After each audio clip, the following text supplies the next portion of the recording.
नमस्कार। कार्यक्रम संसद फोकसको नयाँ अङ्कमा यहाँलाई हार्दिक स्वागत गर्न चाहन्छु। म कार्यक्रम प्रस्तुता सन्तोष तिताल। आजको श्रृङ्खलामा राष्ट्रिय सभाको अधिवेशन र अधिवेशनका क्रममा सांसदहरूले उठाएका एजेन्डाहरूका विषयमा आजको श्रृङ्खलामा हामी केन्द्रित रहनेछौँ।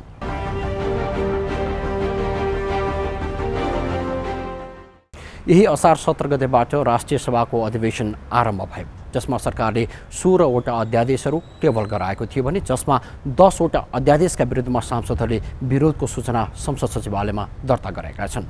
यसरी दर्ता भएको विरोधको सूचना आगामी राष्ट्रिय सभाको बैठकमा कसरी अगाडि बढ्छ त्यो प्रक्रियामा निर्धारण हुनेछ।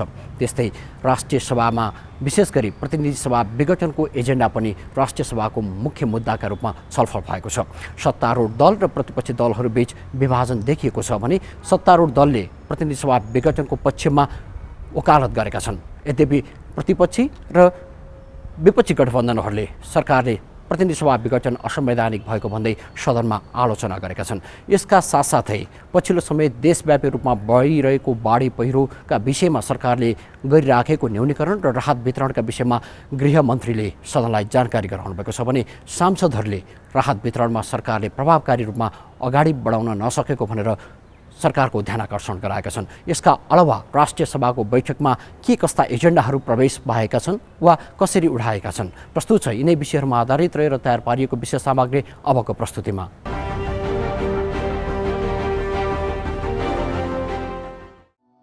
राष्ट्रिय सभाको अधिवेशन यही असार 17 गतेबाट सुरु भयो।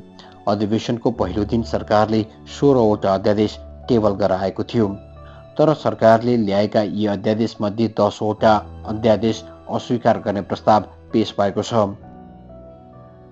संसद सचिवालयले अध्यादेशमा अस्वीकार गर्न प्रस्ताव पेश गर्न चाहने सांसदका लागि असार 20 गतेसम्मको समय सीमा दिएको थियो। राष्ट्रिय सभामा पेश भएका अध्यादेशहरूमध्ये बेपत्ता पारिएका व्यक्तिहरूको छानबिन, सत्य निरूपण तथा मेलमिलाप आयोग तेस्रो संशोधन अध्यादेश 2077, संवैधानिक परिषद काम कर्तव्य अधिकार र कार्यविधि सम्बन्धी पहिलो संशोधन अध्यादेश 2078, सामाजिक सुरक्षा पहिलो संशोधन अध्यादेश 2078, नेपाल प्रहरी र प्रदेश प्रहरी कार्य सञ्चालन, सुपरिवेक्षण र समन्वय पहिलो संशोधन अध्यादेश 2078 र रेलवे अध्यादेश 2078 मा अस्वीकार प्रस्ताव पेश भएका छन्। त्यस्तै नेपाल नागरिकता पहिलो संशोधन अध्यादेश 2078, शपथ सम्बन्धी अध्यादेश 2078, आर्थिक अध्यादेश 2078, विनियोजन अध्यादेश 2078 र राष्ट्रिय ऋण उठाउने अध्यादेश 2078 मा पनि अस्वीकार प्रस्ताव पेश भएको छ। ती सूचनाको कारबाहीको प्रक्रिया सभाले गर्ने प्रक्रियामा प्रस्तावकका प्रस्तोता माननीय सदस्यले आफ्नो प्रस्ताव सभामा पेश गर्नेछन्। बेहोरा पढेर आफ्नो वक्तव्य समेत पेश गर्नुपर्ने हुन्छ। त्यस उप छलफल हुन्छ।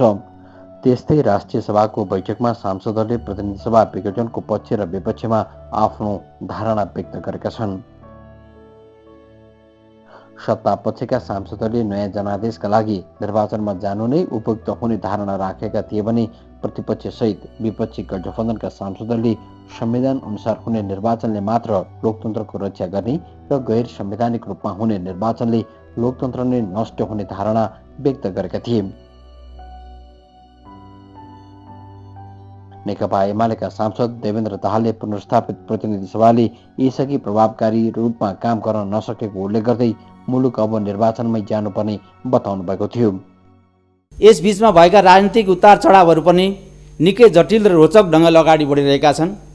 यस सवालमा हाम्रो यो गरिमामय सभा बेखबर रहन सक्दैन र बेखबर रहनु पनि हुँदैन। यति बेला फेरि पनि हामी प्रतिनिधि सभा भङ्ग भएको अवस्थामा नै यो बैठक बसिरहेका छौँ। यो हाम्रो नियति जस्तै बनेको छ। कस्तो विडम्बना हो, यो राष्ट्रिय सभा र प्रतिनिधि सभा एकअर्कामा लुकामारी खेलिएको देखिएको छ। यिनीहरूको भेट कहिले हुने हो त्यो पनि थाहा छैन। अध्यक्ष महोदय, हाम्रो देशको संसदीय प्रणालीमा यो सभाको मात्रै बैठक बस्ने जस्तो भनेको स्वाभाविक रूपले यो अपूर्ण नै हुन जान्छ।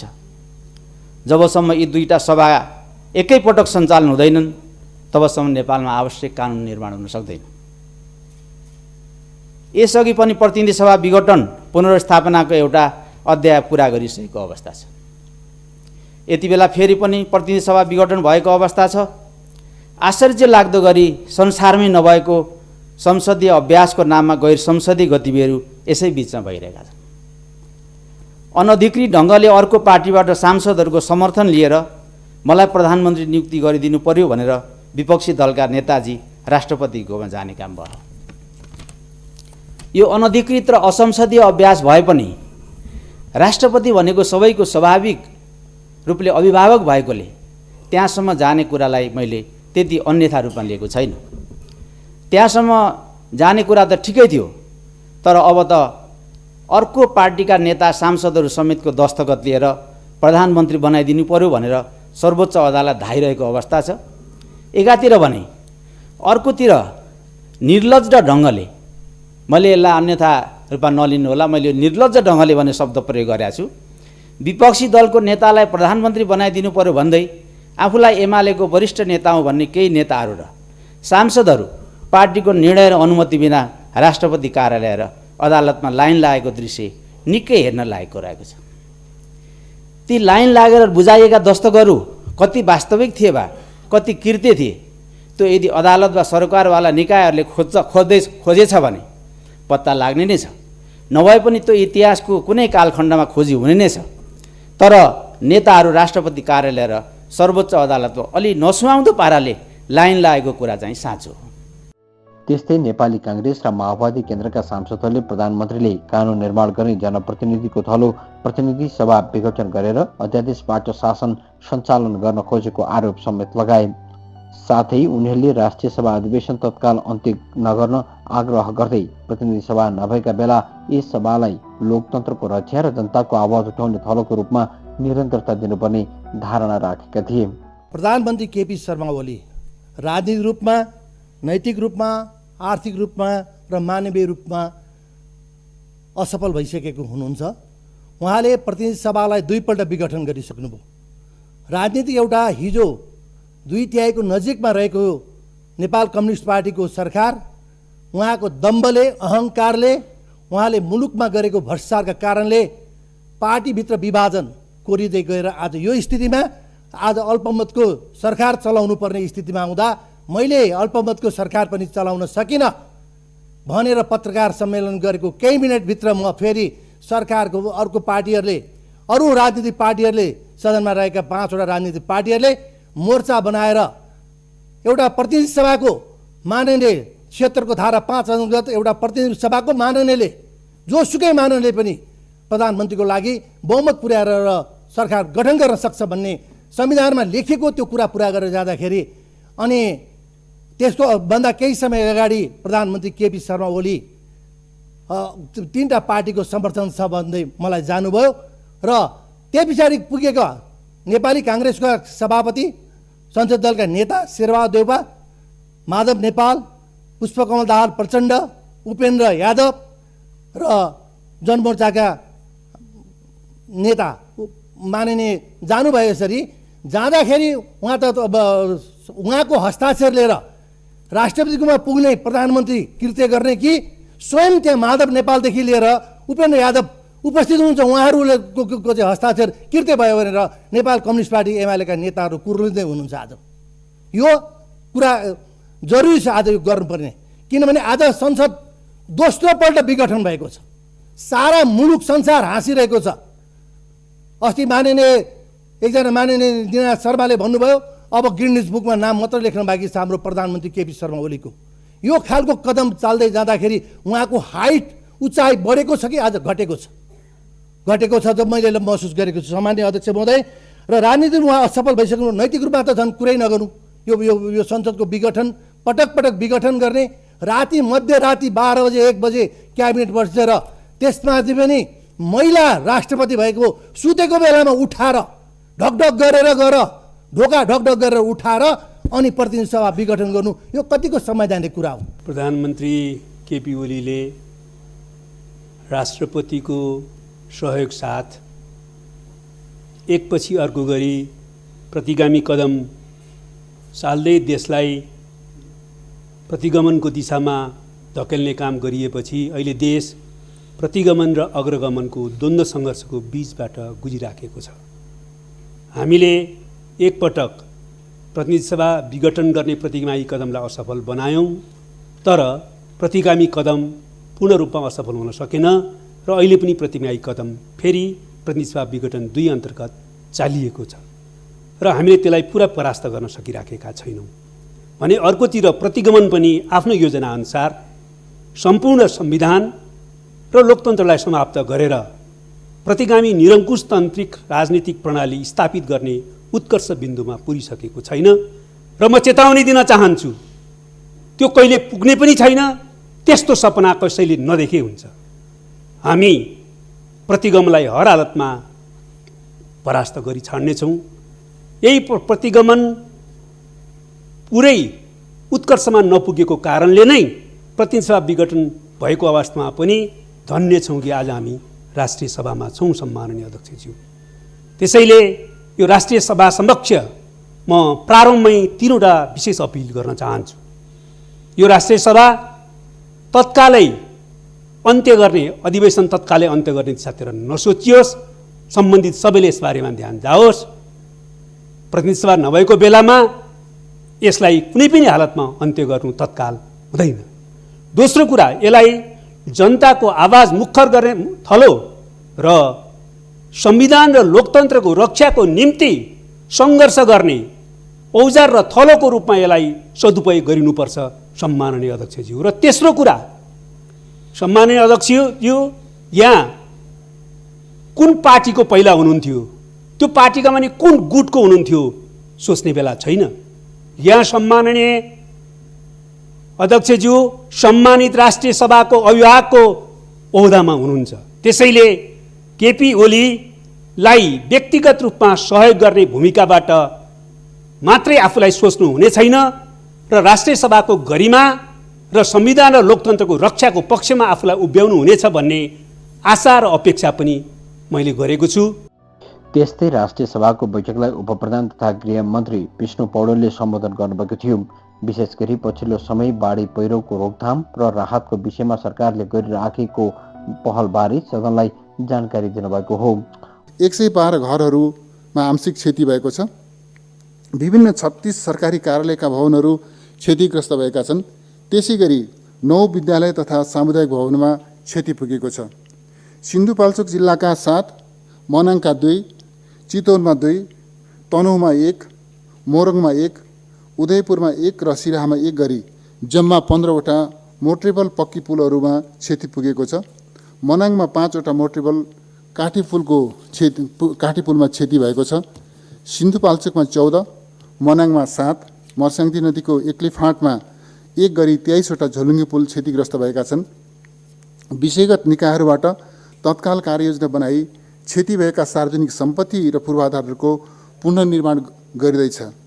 सिन्धुपाल्चोकको मेलम्ची खानेपानी आयोजनाको हेडोकसम्म जाने पहुँच मार्ग र पुलहरूमा क्षति भएको हुनाले भौतिक पूर्वाधार तथा यातायात मन्त्रालयबाट अविलम्ब 2वटा बेली ब्रिज निर्माणको तयारी गरिएको छ। मेलम्ची आयोजनाको खानेपानी, सडक लगायतका पूर्वाधार सम्बद्ध विशेषज्ञ टोलीबाट स्थलगत अनुगमन गरी तत्काल पहुँच मार्ग पुनर्निर्माण गर्नुका साथै आयोजनाको हेडोक्समा भएको क्षतिको यकिन गरी मर्मत सुधारको काम अगाडि बढाइनेछ। देशभरका साना ठुला गरी विभिन्न 43वटा खानेपानी आयोजनाहरूमा क्षति पुगेको छ र सम्बन्धित निकायहरूबाट तिनीहरूमा पनि पुनर्निर्माणको प्रयास भइरहेको छ। कास्की, लमजुङ, मनाङ, सिन्धुपाल्चोक लगायत विभिन्न जिल्लाका साना ठुला गरी 25 जलविद्युत आयोजनाहरूमा आंशिक क्षति पुगेको छ। पीडितहरूको खोज तथा उद्धार र राहतका लागि राज्यका सबै संयन्त्रहरूको समन्वयात्मक रूपमा परिचालन गरिएको छ। हालसम्म सिन्धुपाल्चोक, मनाङ र गोर्खा जिल्लाका गरी 278 जनालाई नेपाली सेनाको हेलिकप्टर मार्फत उद्धार गरिएको छ। सिन्धुपाल्चोक, मनाङ, दाङ, बारा, धनुषा, सुनसरी, पर्सा, चितवन लगायतका जिल्लाहरूका 2000 भन्दा बढीलाई अन्य माध्यमबाट उद्धार गरी सुरक्षित स्थानमा सारिएको छ। मनसुनजन्य विपदबाट अति प्रभावित सिन्धुपाल्चोक, मनाङ लगायतका विभिन्न 8 जिल्लाहरूमा 834 थान टेन्ट, 2056 थान त्रिपाल, 194 थान स्लिपिङ ब्याग लगायतका राहत सामग्रीहरू मन्त्रालयको समन्वयमा जिल्ला विपद व्यवस्थापन समितिलाई उपलब्ध गराई प्रभावित परिवारहरूलाई वितरण गरिएको छ। उप प्रधानमन्त्री पौडेलले बाढी नियन्त्रण र त्यसबाट हुने क्षति न्यूनीकरणका लागि सरकारले पर्याप्त प्रयास गरिराखेको दावी गरिरहँदा सांसदहरूले भने सरकारले खेलिराखेको भूमिकाप्रति प्रश्न उठाएका थिए। सांसदहरूले मनसुनी विपदमा सरकारले नागरिकका लागि केही गर्न नसकेको र सरकारबाट जनताको जीवधनको रक्षा हुन नसकेको बताएका थिए। साथै उनीहरूले राहत व्यवस्थापनमा सरकारको ध्यानाकर्षण समेत गराएका थिए। बाढी पहिरो डुबान जस्ता विपदहरूमा सरकारको विशेष गरेर गृह मन्त्रालयको तयारी चाहिँ छेपारोको कथा जस्तो भयो। छेपारो रात परेपछि भोलि जसरी घर बनाउँछु भन्छ अरे, अनि फेरि उज्यालो भएपछि बिर्सिन्छ र फेरि रात भएर चिसो परेपछि फेरि भोलि घर बनाउँछु भन्छ अरे। के सरकारको तयारी यस्तै हो? जनताको जीवधनको सुरक्षा गर्नु पर्दैन? राहत र उद्धारमा किन राजनीति भयो, किन ढिलाइ भयो? विगतका वर्षहरूका क्षतिपूर्ति अझै पनि पाएको छैन। माननीय मन्त्रीज्यू, कुरा होइन, काम चाहियो। विपद व्यवस्थापनको लागि हामी किन प्रोएक्टिभ हुन सक्दैनौँ? सधैँ रिएक्टिभ। कतिखेर बाढी जाला अनि त्यस राहत र उद्धारका काम गर्ने हो भनेर हामी त्यतातर्फ लाग्छौँ र तिनी तहको समन्वय पनि देखेन। प्रदेश, स्थानीय तह र सङ्घीयको समन्वयको अभाव देखियो। यो किन? र राहत वितरण गर्ने बेला त्यहाँ के आवश्यक छ भन्ने कुराहरूलाई पनि खास ध्यान नदिएको अवस्था छ। त्यसैले अब विपद व्यवस्थापनलाई रोक्नको लागि सरकारको तयारी के छ? सरकारले लडाइदिया होइन, बढेमा वर्षा सरकारले बनाइदिया होइन, तर कोशी नदी, गण्डकी नदी, महाकाली नदीमा सन्धि गरेर अनावश्यक ढोका राखेर विदेशीसँग चाहिँ नि हारगुहार गर्दै बनाएका ती सन्धिहरूले नेपाल जलमग्न भयो। तराई खर्लप्पै डुब्यो। त्यो डुबान सम्बन्धमा अहिलेको सरकारले यो अवधिमा भारत सरकारसँग के कुरा गरेर यो रोक्ने काम गर्यो कि गरेन? फेरि डराएर थुरथुर भएर बस्यो? के गर्दैछ? यसको जवाफ चाहियो। गएको वर्ष कालीकोट जिल्लामा बाढी र पहिरोबाट हाम्रो 300 जना भन्दा बढीको घर क्षति भयो र अहिले पनि 206 परिवार प्लास्टिक ओढेर रुख मुनि बसिरहेका छन्। उनीको बस्ती पुनर्स्थापना कार्ययोजना कहिले पुरा हुन्छ र सङ्घीय सरकारको राहत कहिले प्राप्त गर्छन्? कर्णाली करिडोरको विभिन्न ठाउँमा बाढी पहिरोको कारण पुल र सडकहरू क्षत भएका छन्। यो सडक खोल्ने कार्य कहिले हुन्छ? सम्बन्धमा सुनाउनु मात्रै भयो, प्रयास के भएको छ त्यो सम्बन्धमा त कुनै खास जानकारी दिनु भएन। सबभन्दा पहिले बाढी पहिरोमा जान गुमाएका प्रति हार्दिक श्रद्धाञ्जली अर्पण गर्दै र सप्तरीमा को पनि हनुमाननगर नगरपालिका र तिलाठी कोइलारी गाउँपालिकाका विभिन्न गाउँहरूमा पनि प्रत्येक साल चाहिँ बाढी पस्ने, अरबौँको क्षति गर्ने, बाली नाली क्षति गर्ने, बस्ती क्षति गर्ने, उब्जनी जग्गा कटान गर्ने चाहिँ हुँदै गइरहेको छ। यसपालि पनि अहिले त बाँकी नै छ, वर्षाको सिजन पुरै बाँकी छ। सुरुवातमा नै चाहिँ त्यहाँ पनि चाहिँ यस्तो गएको छ। त्यसैले चाहिँ त्यो ध्यान जाओस्। उप प्रधानमन्त्री पौडेलले विपदमा परेकाको राहत, उद्धार र पुनर्स्थापनामा सरकारले राजनीति नगर्ने बताउनुभयो। विपद व्यवस्थापनका लागि सङ्घ, प्रदेश र स्थानीय तिनै तहको सरकारबीच प्रभावकारी समन्वय भएको उल्लेख गर्दै विपदमा परेकाहरूलाई राहत दिन चाहने व्यक्तिहरूले सम्बन्धित जिल्ला प्रशासन कार्यालय मार्फत वितरण गर्ने गरी एक द्वार प्रणाली लागू गरिएको पनि सदनलाई जानकारी दिनुभयो। सरकार रमिते भएर होइन, सरकार प्रोएक्टिभ भएर समस्यामा केन्द्रित भएर समाधानलाई केन्द्रभागमा राखेर प्रभावकारी ढङ्गले परिचालित भएको कुरा म निवेदन गर्न चाहन्छु। सरकारले आफ्नो स्रोत, साधन, शक्ति, सामर्थ्य, सङ्गठनात्मक संरचना सारा चिजलाई परिचालन गरेको छ र यसका निमित्त कुनै पनि प्रकारको कमी नरहने म चाहिँ मान्यजीहरूलाई सम्मान्य अध्यक्षज्यू मार्फत अवगत गराउन चाहन्छु। हामी खास गरिकन सङ्घीय सरकारका तर्फबाट गर्नुपर्ने प्रयासहरू सरकारको तर्फबाट गरिरहेका छौँ र प्रादेशिक सरकार र स्थानीय तहसँगको समन्वयलाई पनि हामी प्रभावकारी रूपले अगाडि बढाएका छौँ। यो चाहिँ यस अवसरमा म बताउन चाहन्छु। त्यस कारणले जहाँसम्म यो चाहिँ राहतमा, पुनर्स्थापनामा यस्ता विषयहरूमा पनि राजनीति भयो कि भन्ने जुन यहाँहरूले टिप्पणी गर्नुभएको छ मान्यज्यूहरूले, म स्पष्ट गर्न चाहन्छु। सरकार मानवीय प्रश्नमा राजनीति गर्न चाहँदैन। राजनीति गर्नका निम्ति हाम्रो सामुन्नेमा अरू धेरै एजेन्डाहरू छन् र एजेन्डाहरू पैदा हुँदै प्रकट हुँदै जानेछन्। त्यस कारणले मानवीय प्रश्नमा, राहतको प्रश्नमा, उद्धारको प्रश्नमा, पुनर्स्थापनाको प्रश्नमा, विपद जोखिम न्यूनीकरण गर्ने प्रश्नमा सरकार राजनीति गर्दैन। बरु यस प्रसङ्गमा म के एउटा स्मरण गर्न चाहन्छु भने यसबिचमा खास गरी राहतका सहुलियतका नाममा विभिन्न ढङ्गले सहयोगहरू सङ्गठित गर्ने यो चाहिँ अलिकति सेलिब्रिटी स्टाइलहरू पनि के ठाउँमा प्रकट हुने गरेका छन्।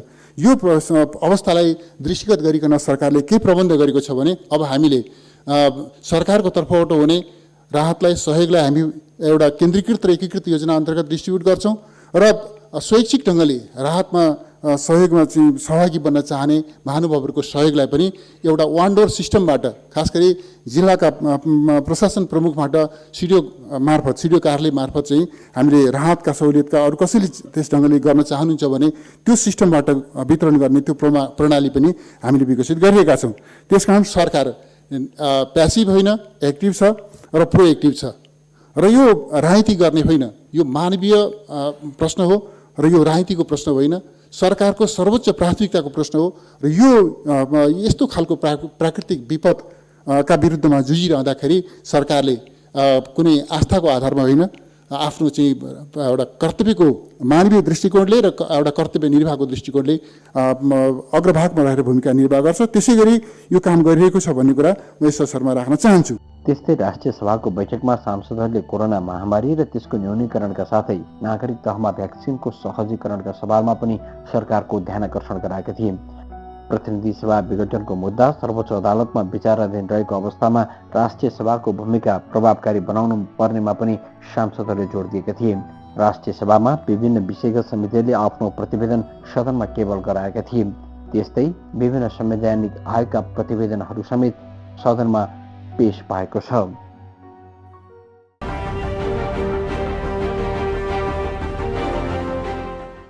संसदीय गतिविधि र नीति निर्माणसँग सरकार राख्ने कार्यक्रम संसद फोकस आजलाई यति नै। आजको श्रृङ्खलामा हामीले राष्ट्रिय सभाको अधिवेशन र अधिवेशनका क्रममा सांसदहरूले उठान गरेका एजेन्डाका विषयमा केन्द्रित रह्यौँ। हवस् त अर्को साता हामी नयाँ विषयहरूका साथ उपस्थित हुनेछौँ। हामी सबैलाई बिदा दिनुहोस्। नमस्कार।